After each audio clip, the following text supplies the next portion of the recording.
एक बार भगवान बुद्ध जेतवन विहार में रह रहे थे। भिक्षु चक्षुपाल भगवान से मिलने के लिए आए थे।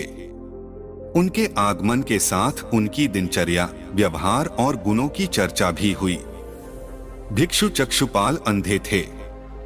एक दिन विहार के कुछ भिक्षुओं ने कुछ मरे हुए कीड़ों को चक्षुपाल की कुटी के बाहर पाया और उन्होंने चक्षुपाल की निंदा करनी शुरू कर दी कि उन्होंने इन जीवित प्राणियों की हत्या की। भगवान बुद्ध ने निंदा कर रहे उन भिक्षुओं को बुलाया और पूछा कि क्या तुमने भिक्षु को कीड़े मारते हुए देखा है? उन्होंने उत्तर दिया, नहीं। इस पर भगवान बुद्ध ने उन साधकों से कहा कि जैसे तुमने उन्हें कीड़ों को मारते हुए नहीं देखा, वैसे ही चक्षुपाल ने भी उन्हें मरते हुए नहीं देखा और उन्होंने कीड़ों को जानबूझकर नहीं मारा है, इसलिए उनकी भर्त्सना करना उचित नहीं है। भिक्षुओं ने इसके बाद पूछा कि चक्षुपाल अंधे क्यों हैं? उन्होंने इस जन्म में अथवा पिछले जन्म में क्या पाप किए? साथियों, इसी प्रकार के और भी नई वीडियो देखना चाहते हैं तो इस चैनल को सब्सक्राइब जरूर कर ले। आइए आगे का कहानी सुनते हैं। भगवान बुद्ध ने चक्षुपाल के बारे में कहा कि वे पूर्व जन्म में एक चिकित्सक थे। एक अंधी स्त्री ने उनसे वादा किया था कि यदि वे उसकी आंखें ठीक कर देंगे तो वह और उसका परिवार उनके दास बन जाएंगे। स्त्री की आंखें ठीक हो गईं, पर उसने दासी बनने के भय से यह मानने से इनकार कर दिया। चिकित्सक को तो पता था कि उस स्त्री की आंखें ठीक हो गई हैं। वह झूठ बोल रही है। उसे सबक सिखाने के लिए या बदला लेने के लिए चक्षुपाल ने दूसरी दवा दी। उस दवा से महिला फिर अंधी हो गई। वह कितना ही रोई पीटी, लेकिन चक्षुपाल जरा भी नहीं पसीजा। इस पाप के फलस्वरूप अगले जन्म में चिकित्सक को अंधा बनना पड़ा। एक बार भगवान बुद्ध अपने अनुयायियों के साथ किसी गांव में उपदेश देने जा रहे थे। उस गांव से पूर्व ही मार्ग में उन लोगों को जगह जगह बहुत सारे गड्ढे खुदे हुए मिले। बुद्ध के एक शिष्य ने उन गड्ढों को देखकर जिज्ञासा प्रकट की, आखिर इस तरह गड्ढे का खुदे होने का तात्पर्य क्या है?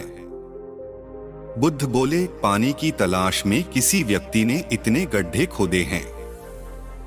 यदि वह धैर्यपूर्वक एक ही स्थान पर गड्ढे खोदता तो उसे पानी अवश्य मिल जाता, पर वह थोड़ी देर गड्ढा खोदता और पानी न मिलने पर दूसरा गड्ढा खोदना शुरू कर देता। व्यक्ति को परिश्रम करने के साथ धैर्य भी रखना चाहिए। एक बार भगवान बुद्ध भिक्षा के लिए एक किसान के यहाँ पहुँचे। तथागत को भिक्षा के लिए आया देखकर किसान उपेक्षा से बोला, श्रमण, मैं हल जोतता हूँ और तब खाता हूँ। तुम्हें भी हल जोतना और बीज बोना चाहिए और तब खाना खाना चाहिए। बुद्ध ने कहा, महाराज, मैं भी खेती ही करता हूँ।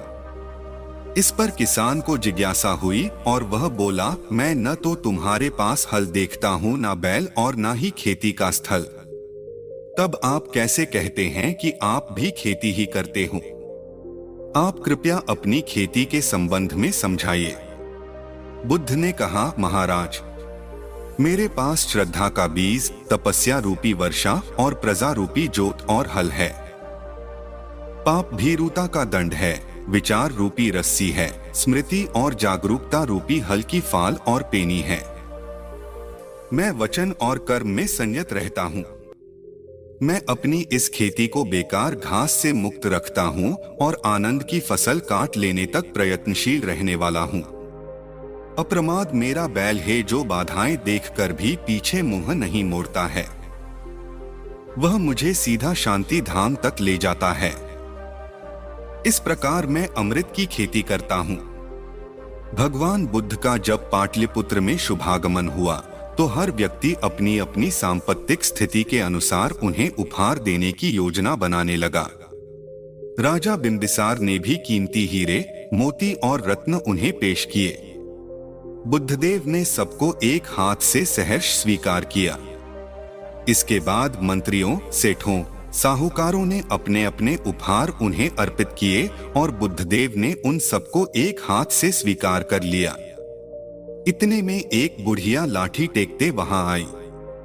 बुद्धदेव को प्रणाम कर वह बोली, भगवन, जिस समय आपके आने का समाचार मुझे मिला उस समय मैं यह अनार खा रही थी। मेरे पास कोई दूसरी चीज न होने के कारण मैं इस अधखाए फल को ही ले आई हूँ।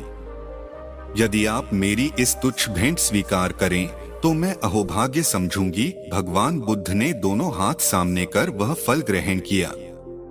राजा बिंबिसार ने जब यह देखा तो उन्होंने बुद्धदेव से कहा, भगवन क्षमा करें, एक प्रश्न पूछना चाहता हूँ।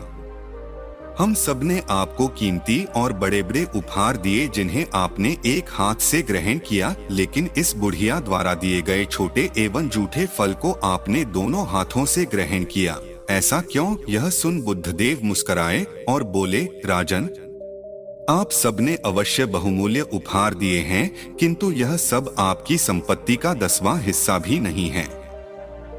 आपने यह दान दीनों और गरीबों की भलाई के लिए नहीं किया है, इसलिए आपका यह दान सात्विक दान की श्रेणी में नहीं आ सकता। इसके विपरीत इस बुढ़िया ने अपने मुंह का कौर ही मुझे दे डाला है। भले ही यह बुढ़िया निर्धन है, लेकिन इसे संपत्ति की कोई लालसा नहीं है।